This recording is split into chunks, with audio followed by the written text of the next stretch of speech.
He's back. The fan favorite, Mr. Lance Stephenson, has returned to the Indiana Pacers. Gave them a few good minutes in the first half and a few not so good minutes in the second half. We'll break down his performance against the Cavs and the Pacers' whole performance in their first game of 2022 before giving out some New Year's resolutions to the team on today's episode of the Locked On Pacers podcast.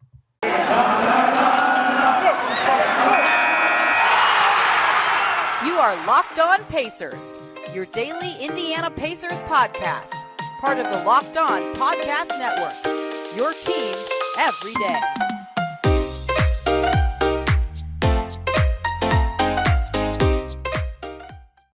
Welcome in to another edition of the Locked On Pacers podcast, where we, of course, talk about the Indiana Pacers as always. My name's Tony East. I cover the team for Forbes and the West Side Community News. And today, instead of covering the whole team playing the sport, we're going to start by talking about one player because everyone's fan favorite is back with the Pacers. Lance Stephenson has returned to the Pacers, played in his first game with the franchise since 2018 last night against the Cleveland Cavaliers. We're going to talk about his return, what it means, how he played, what he can do for the next 10 days, and maybe more, depending on how they go. Then talk about, of course, that Cavs game Pacers start off 2022 with a fittingly 4 less point loss because that is how the Pacers are this season. And then it's the holidays. Let's do some New Year's resolutions for the Pacers because I love milking holiday content. Joining me to do that, friend of the pod, I think he's been on the most of any person on the planet, Mr. Derek Kramer at iPacersblog, as you know him. Derek, how's it going, man? Not in your classroom this time. Yes, not in my classroom. I go back tomorrow, doing pretty good. Not ready to go back to school or anything, but you know. At least you got to enjoy your Derek is a big Lance fan. If you're not on YouTube, he's wearing a Lance t-shirt right now. So at least he got to enjoy his last night of break watching Lance play basketball. And, you know, I like to go games first every time because that's what we do. The Pacers are a basketball team. But there are a few player exceptions to that rule. When Vic plays against the Pacers for the first time, that'll be one. A lot of franchise legends when they play against or rejoin the Pacers, that's one. And this is kind of one of those. Lance Stephenson is back with the Pacers. His first game with the franchise since 2018. He's back for the fourth stint with the team now, which is just third. The 6 games and then coming back the following season, like on 2 different contracts, messes with my brain there. But yes, his third stint with the franchise. Everyone was super excited immediately in the rotation, and we'll get to the COVID stuff in the next segment. But so many more guys joined the COVID list. He immediately becomes available and joins the team in Cleveland. First of all, just from a fan's perspective, Derek, how excited were you when they signed him? Because people have been clamoring for this since basically Vic got hurt in 2018.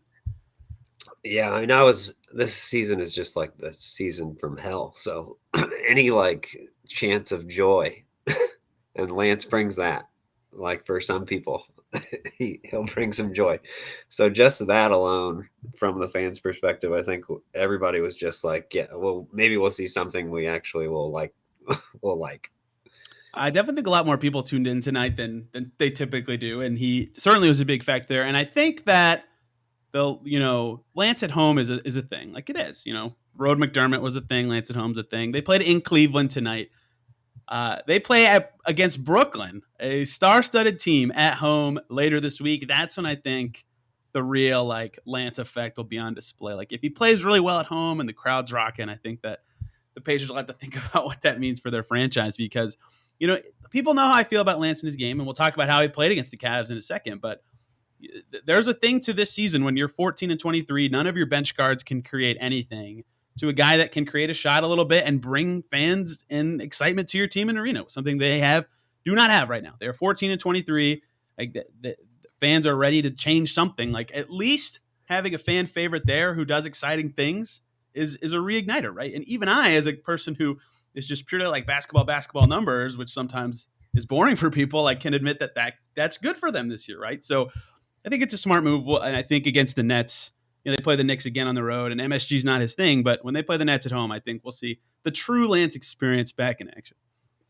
Very excited to see that first home game. Also happens on my birthday, so very nice. You're gonna go? I want to try. We'll see. It's hard with the 2 little ones. Tickets tripled in price immediately after he signed, I'm sure. Right. Yeah. And Kyrie might play that game, which would be insane for the first time this season. What a man, Lance versus Kyrie. Who would have seen that coming even a month ago as a possibility in Baker's life in mid-January? Lance played against the Cavs. Some people were calling for him to start because Karis LeVert joined COVID protocols.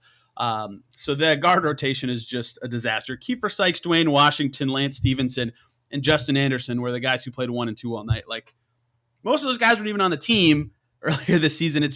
That's just where the Pacers are, and no one expects wins with the group right now. They actually played okay, I think, given who they had. Again, we'll talk about the game later. And for Lance specifically, tale of two halves kind of game.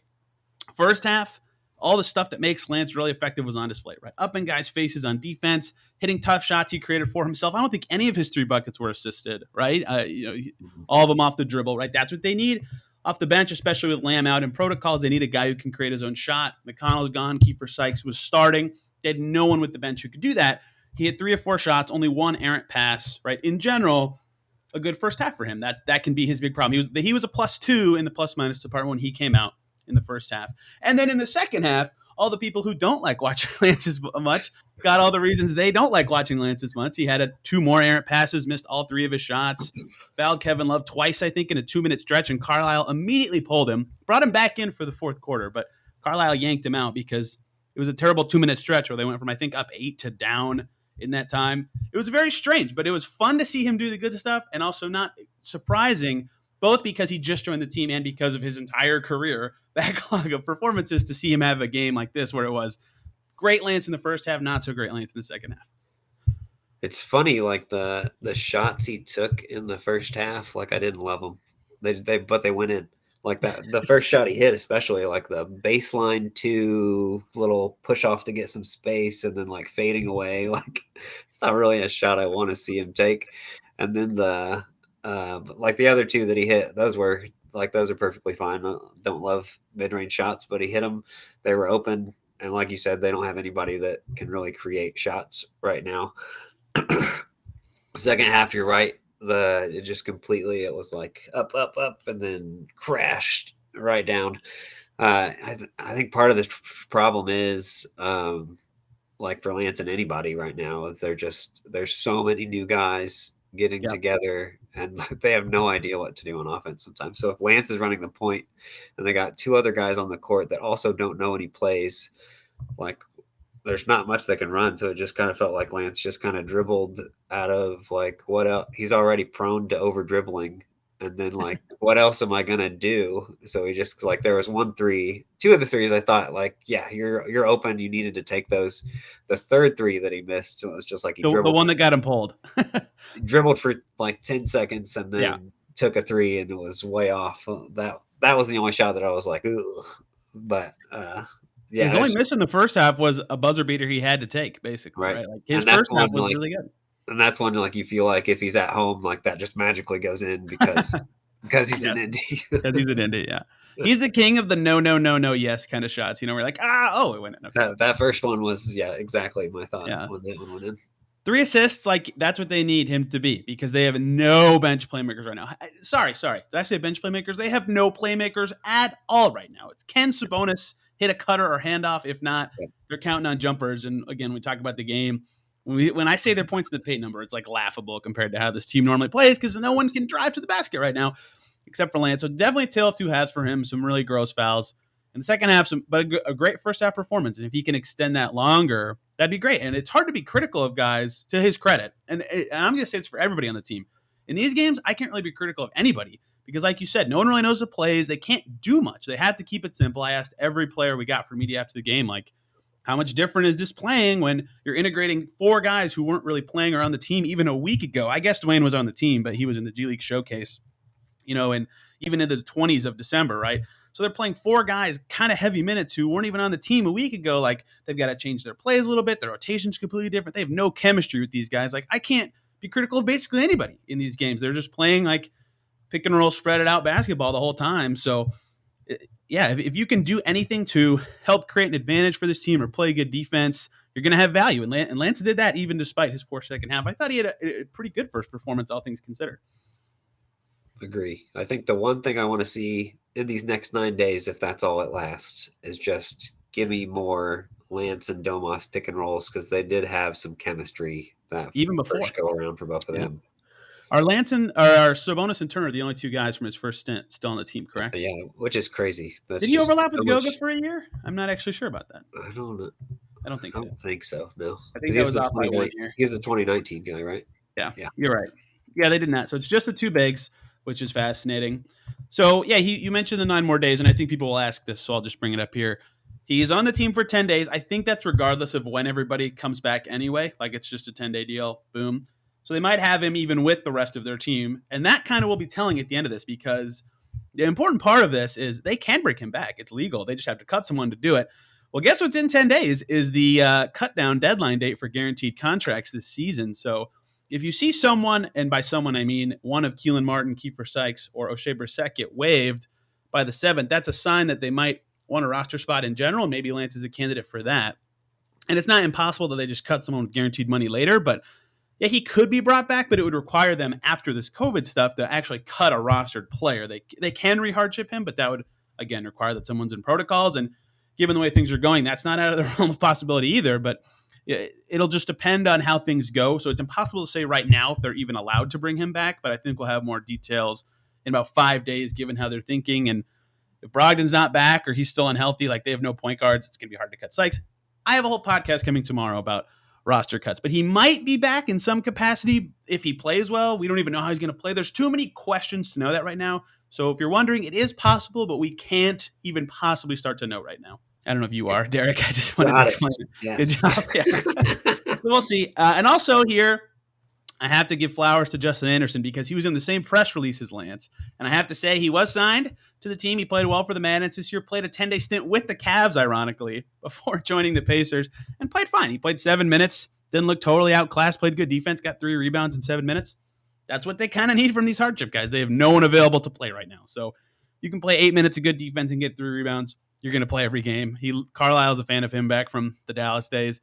And I don't want to just completely blow past him because a franchise legend got signed. But Lance deserves to be a lot of talking, and he will be the story of several games coming forward, especially that first game in Banker's Life on Wednesday. Gainbridge. Wow. I'm Miles Turner on Media Day down. That was embarrassing. Hey guys, let's take one short little break to talk about the good folks over at Built Bar because it's the new year, which means New Year's resolutions are here. If yours is about getting fit or eating healthier, make sure you include Built Bar in your plan. They're the protein bars that taste like a candy bar, maybe even better than a candy bar. They make it easy to stick to your resolution. They taste really good. You'll want to eat it because unlike other protein bars that taste chalky, waxy, or taste like a chemical spill, Built Bars are delicious. They're healthy, and they don't get boring at all. You got to keep trying them. You got to keep eating them. They're 100% covered in chocolate. They're soft and easy to chew. Only 130 calories, only 4 grams of sugar, only 4 grams of net carbs. They have 17 grams of protein, way healthier than a candy bar, but they taste just as good. Tons of Locked On Pacers listeners have tried them and told me they absolutely love them. And then they go back and buy more. So you got to try them. Even if you're not a huge fan of working out, at least eat something that tastes good and is healthy in this new year. Go to Built.com. Use the promo code LOCKED15 and you'll get 15% off your order. That promo code again is LOCKED15 for 15% off at Built.com. Let's pivot and talk about the actual basketball game we just saw, which is tough to analyze. First game of 2022, but like I said, it's hard to be critical of a lot of players in this game because they have a lot of new guys. And, Carlisle said they brought the young guys. I think he said 8 or 9 guys. And Goga was included in that group, by the way, because he entered protocols today. But anyway, yesterday, Saturday, for you listening 2 days ago, a lot of the young Pacers and the new Pacers went to Quicken Loans Arena or Rocket Mortgage Fieldhouse. Now, man, that's 2 arena mishaps in a row. To walk through the sets of the team and how the Pacers play and stuff, right? And so they don't know this stuff, right? They have to learn the plays, and that's why they have to keep it simple so much. And part of keeping it simple is let's play through our best player. Sabonis had the ball a lot in this game, and he was the reason the Pacers were in it. He was awesome. He had 32, 13, and 7. He was a +9 in a 4-point loss. The less than 9 minutes without him are where the Pacers completely threw away this game. And Turner himself was a +1, by the way. It's just a very strange plus-minus sort of game for the Pacers. But the solo Turner minutes did not go super well tonight. Mobley was awesome for the Cavs. Jared Allen was awesome for the Cavs. But Sabonis was the reason the Pacers were in this because even though they were keeping it simple, they were playing through him, which when they're playing well seems to be something they do very often. Agreed. I think he had that 11-0 personal run all by himself, and it was right before.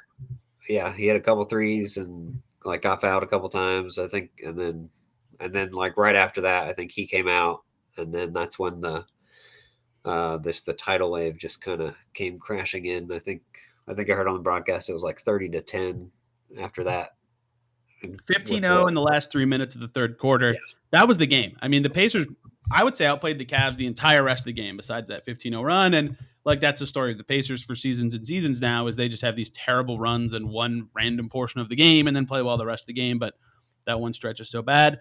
They cut it to 3 late. Like they had a kind of a shot at it because the Cavs decided to miss every free throw under the sun in the last 2 minutes, but they weren't really in it. That Cavs run carried them through the rest of the game.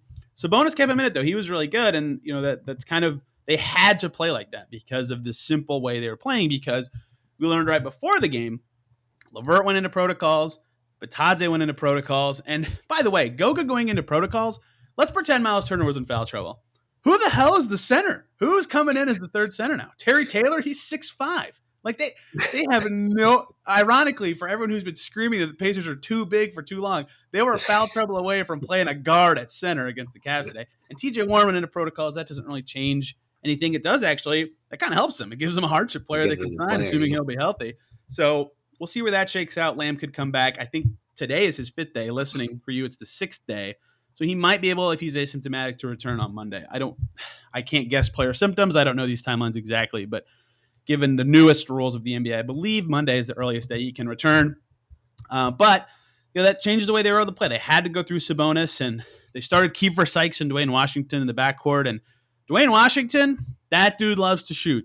They had to play through Sabonis, but Dwayne Washington, 17 shots, hit 8 of them. I thought he shot a little too much. He's very tunnel vision-y, but he was making them, so who cares, right? And so good for him to get this opportunity and play well. But their guard play is so strange when your rotation is Stephenson, Washington, Sykes, and I don't even know who else was technically in at the 2, Justin Holiday a few times. That kind of limits what they can do on the perimeter.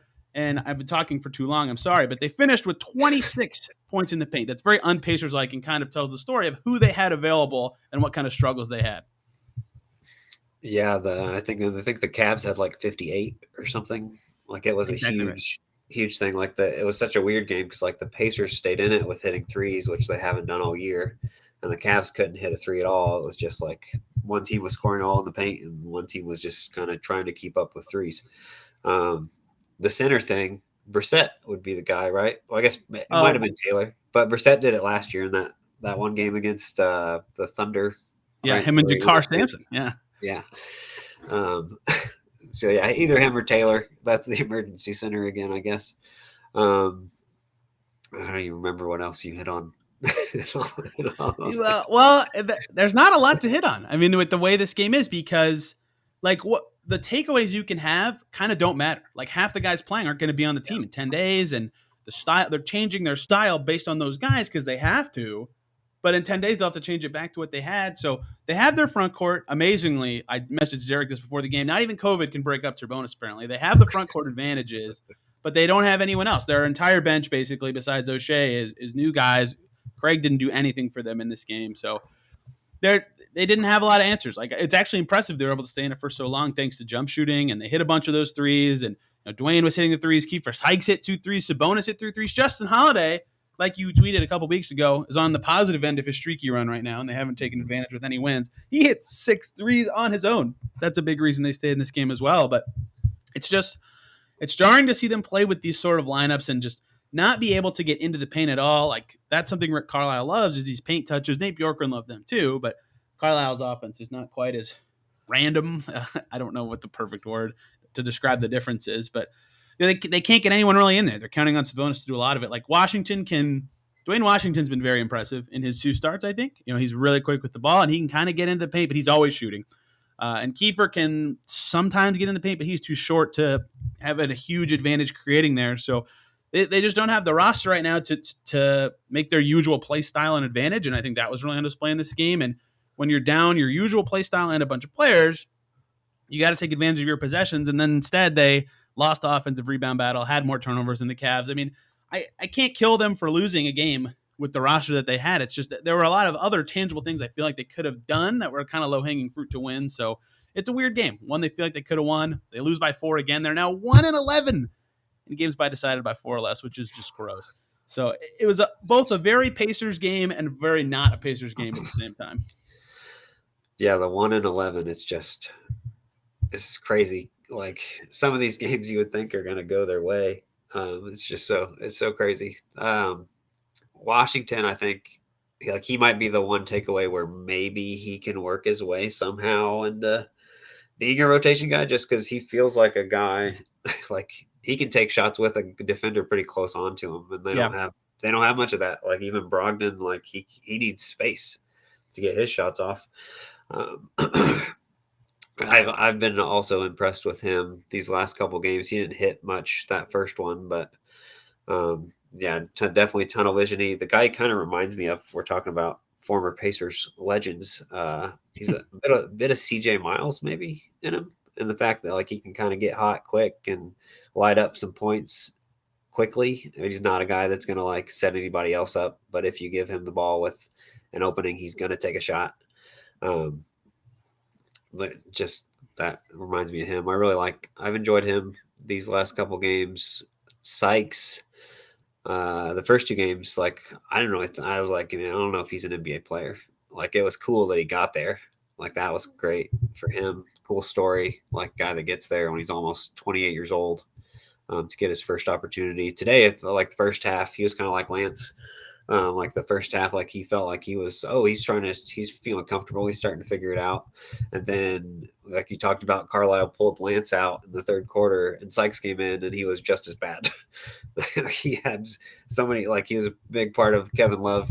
Like he fouled Love on a three, and then he ended up being in front of Love as he hit the three at the buzzer. He had that poor turnover that gave Love the opportunity right before that. So like, yeah, it's like if we're talking about if Lance is going to stay, like, yeah, they don't have any point guards, but Sykes is the only one that's possibly going to get waived. Like they're not going to waive Keelan Martin. They're not going to waive O'Shea Brissett. I agree. Sykes is the one guy that maybe that could happen. Yeah, Sykes had 10, 3, and 5 tonight, which if you just knew that, you'd think he played okay, but it took him 10 shots to do it. He had 3 turnovers and 4 fouls. Like just cleaning up one of those 3 areas, percentage, turnovers, fouls, his game looks way better. And yeah, maybe that's what Lance's competition is these next 10 days, right? Like Dwayne, if Dwayne is awesome in this next 10-day stretch, they could cut Sykes and then just convert Dwayne to a standard deal, right? And then they have an open two-way. That's not crazy to me if he keeps having 8 for 17 nights where he's an effective offensive player. So we'll have to see how that guard stuff manifests out. And again, I'll talk about this in more detail tomorrow. Yeah, Sykes is interesting. He's definitely better than Wanamaker. They made the right decision for this 2-week stretch in that regard, but definitely an up and down kind of guy. And with the height like his, there's a lot of limitations that are just natural anyway. So we'll see if he's able to carve out a role here. Strange game. No one expected, or at least I say no one. I didn't expect the Pacers to win, given who was out for them, and I don't think anyone expects them to win many games. That given that they're 14-23 right now, and like 5th worst record in the league, 6th worst record in the league, but they have the talent to win more often than they do. And we brought up the close games earlier. If they were 6-6 in games decided by 4 points or less, let's say you ascribe to the theory that clutch play is sort of random, and I don't. I kind of do, but I kind of don't. If they're 6-6 in games decided by 4 or less, they're currently 20-17. Like that is the margin for error for this team being where they are and being what would that be, 6th in the East right now? Like that, the difference between them and being like where they think they should be is not very big, and yet that doesn't matter. They're 14-23 and playing a rotation full of guys that weren't on the team a week ago. And that record, 14-23, puts them a half game ahead of the 4th worst record in the league. That's the difference. Like that's how low they are in the standings right now. The Pelicans and the Thunder are only a half game below them in the standings. I keep thinking like, wow, their schedule is really tough in this stretch and this stretch and this stretch. But to your point, like they're like, besides like the Magic and the Pistons, every team in the NBA is kind of good. Like when Shea plays, even when the Thunders are like a 40-45 win percentage team, like no one in the NBA is bad right now outside of those two teams. And they even lost to Detroit once, which is really deflating. If they had beat Detroit, like you could even say that they've beat everyone they should beat, and the NBA is just good right now. So being 4th to last is kind of reflective of their season. How can they turn it around? New Year's resolutions, baby. I love to milk holiday content when I can. Derek came up with some. I came up with some. Let's do our resolutions. All right. You going first? You have more than me, so I'm making you go first. All right. I don't know how good these are, but New Year's resolution number 1 for the Indiana Pacers. Who's giving these out? I made Santa give out the Christmas gifts. Who's giving out the resolutions? I don't know. Okay. There's not a mythical being for New Year's. Okay. Fans are giving out the resolution. This feels so just like reductive, but make more threes.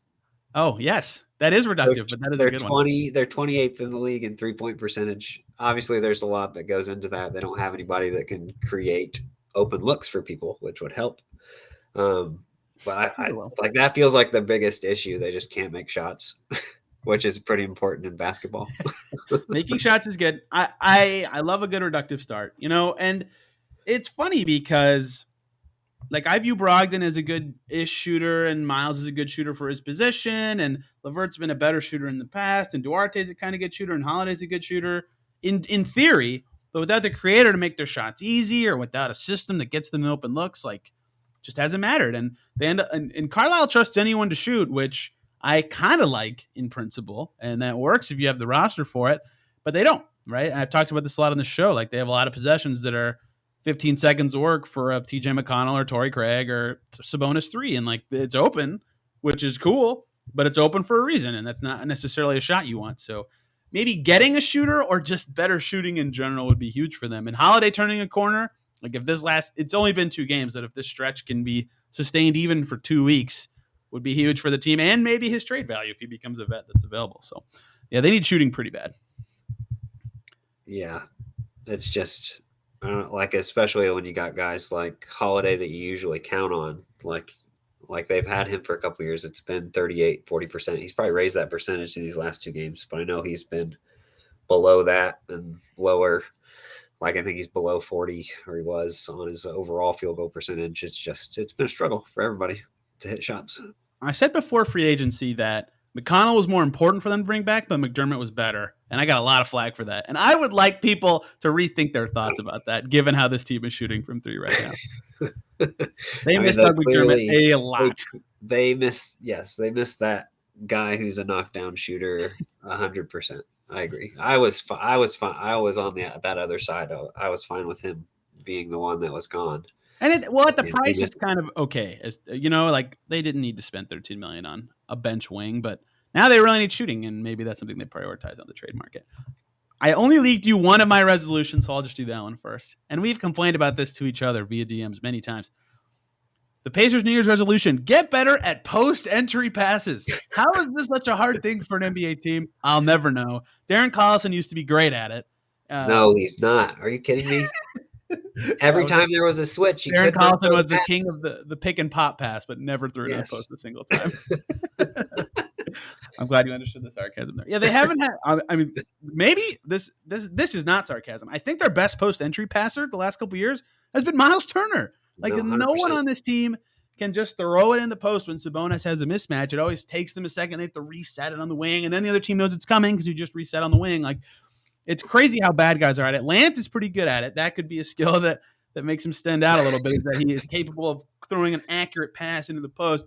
It's very frustrating for a team that has 2 bigs. Turner's refined his post game a little bit. It still isn't good, but it's refined. Sabonis does have a good post game and is a good passer from down low. Get the ball inside a little more. It shouldn't be as hard as it is for this team. And I know the other team knows it's coming, but other teams can do it. They just need to get better timing, I think, is a big element to it, and more accuracy and urgency on their passes to low post players. Yeah, you saw the one where they were trying to make their last resort run at the end, and Washington just kind of threw it straight out of bounds. Yeah, over the front. Nobody can. I don't know the last time I saw a successful pass from the wing to a big that was being fronted. Like sometimes, like I've seen Turner, because he's the one guy who can make the post entry pass. It feels like he'll come and cut to the middle and then make that easier pass inside. But yeah, it's been a disaster for so long. Another reason passes. Sykes had that great one. We got to mention that one. His first game. Yeah, the first game. He made that little wrap around the defender. He was like, oh, he's already the best post entry passer the Pacers have. Can I tell you 2 guys who are decent at it and one that is on the team right now? McConnell's okay at it, and they miss him a lot for that. You know who was okay at it despite being completely hated by fans? Tyreek Evans could throw a decent post-entry pass. When he decided to actually pass, Tyreek Evans could throw a decent post-entry pass. His best passes, though, were his missed layups. Let's be honest. I tried to track that for an article one time, and it became way too hard. But yeah, it's really embarrassing how bad their post entries have been. We've gone way too long on a very simple thing, they need to improve in 2022. What's your next one? Okay, my next one.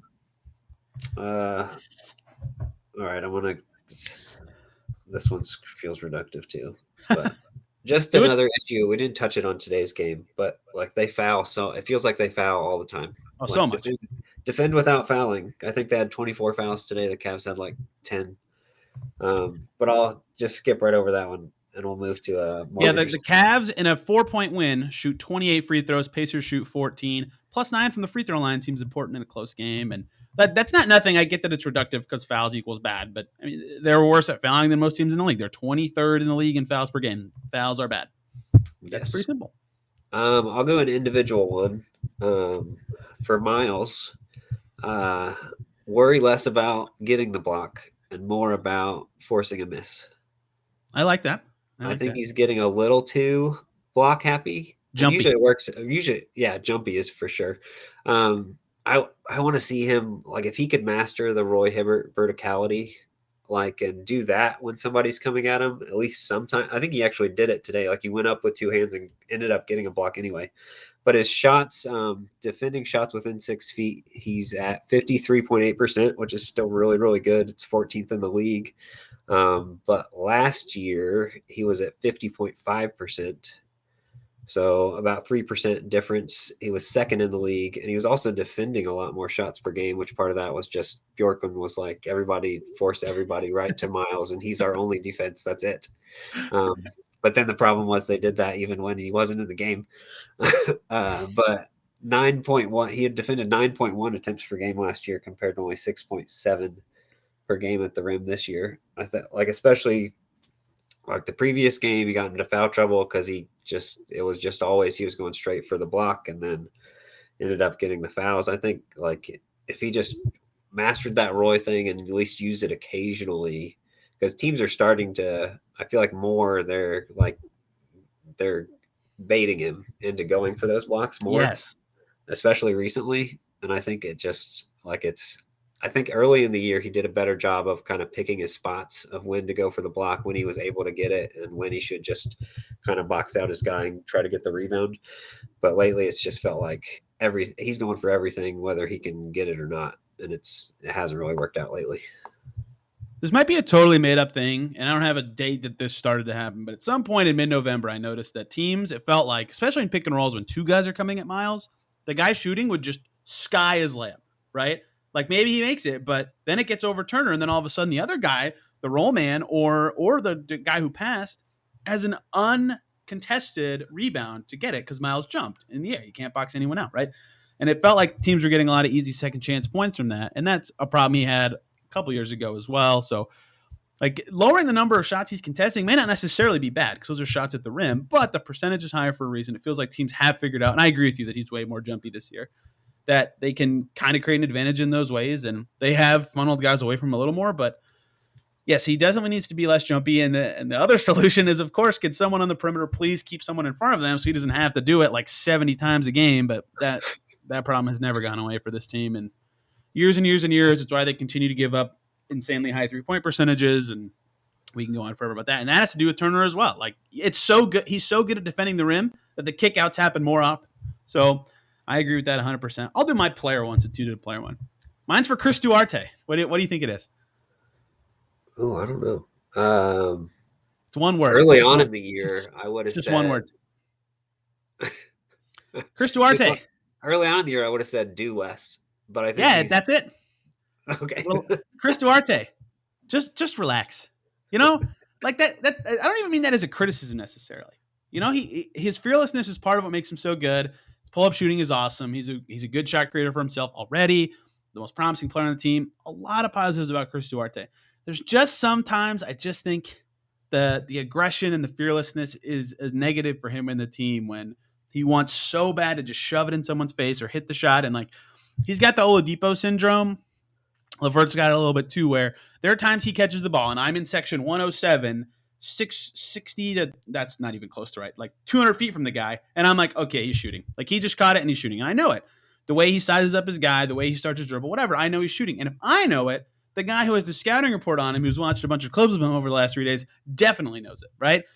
And LeVert's got this problem too, so I guess I should say it for LeVert as well. But LeVert, at least now that he's playing point guard, is passing a little more. Duarte just needs to like chill out a little bit and focus on some of the simpler plays that would make him, even if he goes from like a 13 to 12 points a game score. I don't even know what his scoring average is now. But if he goes from like 13 to 12, but just that 1 point becomes 3 simple passes a game, I think he's like way better. So my New Year's resolution for Duarte is just kind of relax a little bit. Yeah, I can totally get that. I think especially early on in the year, like I remember you messaged me a couple times, like it seems like Duarte's doing a lot, like especially when LeVert hadn't been back yet, and like some of it was just he had to. But yeah, I think especially you can see every time he gets a matchup where it's like a rookie, or he wants to prove like I'm better than you. We're in the same draft class, or he wants to prove himself. Like he hit that shot. Like some of it's awesome because he'll hit like he hit the shot against LeBron. No, it wasn't LeBron because that was recently. Avery Bradley was his defender in that one, but he did hit some big shots on LeBron. There's a couple like Giannis is the guy I'm thinking of because he hit like sized up Giannis 1-on-1 and hit that shot, which is like it was awesome. And I love it. But yeah, I can definitely see like sometimes he just needs to kind of ease up, make the simple pass and keep it moving. On the other hand, though, like I also like this year just sucks. And just like shoot a million times. Maybe they just need to see what he can do. That's fair. That's totally fair. Like just go and do your thing, and maybe we can give you more responsibility. And that's true. They will want him to do that next year if he can figure it out. I say that under the guise of them winning more, but a lot of fans are already like, no, don't win more. So perhaps he should just keep chucking. It's kind of funny in retrospect because his most memorable game was their first win against the Heat. He hit a huge shot and was great in overtime. He was 6 for 21 in that game. Like if they end up losing in regulation, we look back at like that's an awful game. Like he sucked, but he hit a huge shot, and that's just who he is. Like you're a rookie playing your third game on a playoff aspirations team. Why are you taking 21 shots? That's kind of what I was messaging you. Like eventually I feel like his teammates are not going to like this very much. He never shied away, and they still like him and let him shoot all the time. He's a great player for his age, or for his experience level. I guess his age too. But I just think he needs to relax. All right, we'll do one more each. Give me one more 2022 Pacers New Year's resolution. Okay. Let's see. As reductive as you like. I got 2 more, but I'll just say them both because neither of them are like amazing or anything. So, okay, Karras, you already touched on him. Like embrace that point Karras more.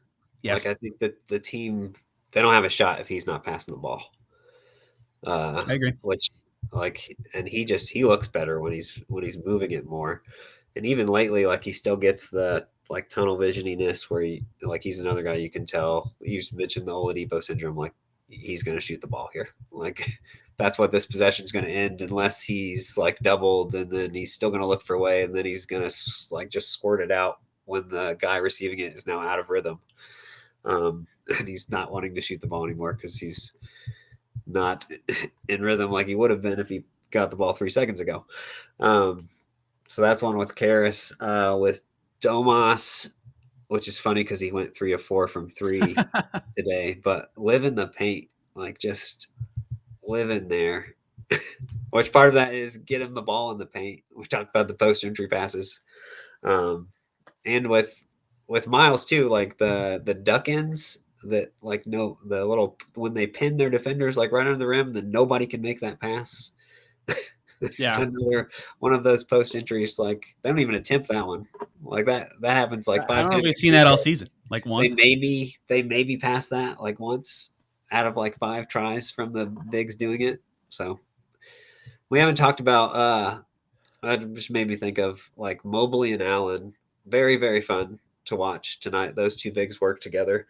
Like the Pacers went zone that one possession, and just like instantly, one went high, one went low. They went away from one of the big, like Sabonis was in one corner, so they had Mobley on the other, and it was like Torrey Craig or some smaller guy, and just instantly, Allen got it on the line, threw it to Mobley. Like it was just like they knew exactly what to do so quickly.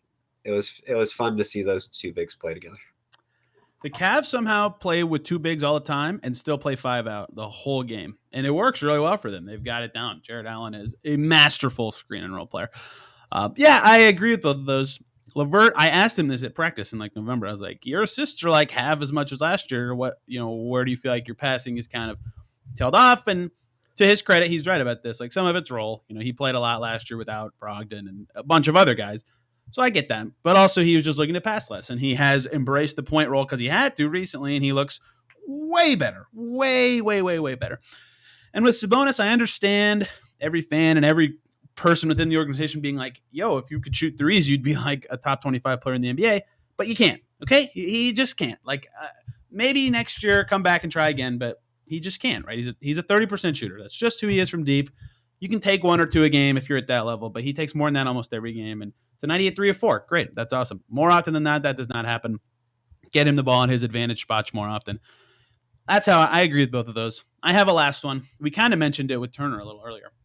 Give me a defensive identity for this basketball team. That's very lazy. I don't even know what that means. Sometimes people say an identity, but it feels like they not as much as Bjorkgren, who's like, okay, zone this possession, and then I don't even know what the hell this is, and then man, that was crazy. Like that, obviously, we all knew that was bad while it was happening. This year, they have a lot more base defense, and they still suck at defense for some reason, and that is what's baffling to me because 2 years ago, I talk about this all the time, and maybe this is lazy, but they had almost the exact same team, almost. Replace McDermott with Torrey Craig and Oladipo with LeVert, and it is the exact same team. And they're way worse at defense. Way worse. It makes no sense to me. Something defensively is off with the way they're defending, and I think they just need to figure out what that is. Maybe they're switching too much. McMillan did not switch as much, and he got killed for it, but they were 6th in defense the last year he was the coach here. Maybe they switch a little too much. Maybe Miles needs to be like a little more aggressive or something. I don't know exactly what it is. But there's something off with their defensive identity where their point of attack defense is completely crap. They give up big shooting nights to random people all the time. Stars just completely mow them down every time they play. These big forwards have been a problem for them for years and years and years. I think they need some sort of defensive identity. That's very lazy because I don't have an actual, like, here's what they should do sort of analysis to give you. But as a resolution for the Pacers, figure that out because that's never been a problem for them. Even last year with Bjorkgren, when it was all random and chaotic, they finished 14th. Like, that's not bad. It's not good, but it's not bad. This year, they're in the 20s. They have to get better on defense, I think, given the roster that they have. I think the solution is to go back in time and somehow convince Dan Burke to stay. And then I think Bjorkgren might have worked. If they just didn't do what he wanted to do on defense and just did the Dan Burke thing. It would have been interesting. I don't want to get too retrospective because we're not going to talk about this, but a couple coaches from the old regime who knew how to communicate with the guys already with Bjorkgren, how that would have looked instead of just all new people, all new communication style, all new basketball. Yeah. It was like too much new almost. Yeah. Well, the one guy who stayed ended up leaving. So like Bano was like, nope, not staying with you. Mid-season departure. Yeah. So that is lazy for me. I'll even admit that, but it's so jarring to see a roster that should be good on defense. They were 20th in defense going into this game tonight. I don't know where. Oh, no, that's after this game. They're now 20th in defense. Bottom 10. The Pacers should not be a bottom 10 defensive team with one of the best 10 defenders in the NBA on their squad. So bottom 11, whatever. Right. It's jarring to see them like this, given the team they have. And I think they need to capture some life on that end of the floor. I got nothing else for this unless you do. I got one random interesting stat. Okay, I love those. Just found it on Miles when I was looking for resolutions. So he's been shooting like crazy on twos. So he's at 67.8% on twos. This was before tonight. 84% within 3 feet of the basket. Very nice. Which you don't expect because you're always like, dunk it. Like, what are you doing? Dunk it. But he had another one of those against the Bulls. He has one of those today, but he's shooting 84% at the rim. I was blown away by that. Just dunk. That is perhaps Miles has had 2 kind of stinker games in a row, and those 2 misses are perhaps so reflective of everything about him, right? When he's confident, easy dunk for him. He'll finish with 16, 10, and 4. When he's not, he'll shoot 4 of 11 and not help you anyway, except for defense. We went way too long, Derek. I apologize for taking up all your time, especially because you have work tomorrow and kids, so I apologize. But where can people follow you and all your stuff? At iPacersblog. That's where all my stuff is. Just go to the Twitter. I did write something for the first time in like 2 years. If you're wanting to read about all the problems that the Pacers have, I wrote something. If you covered all of them, I'll be impressed. That'd be a very long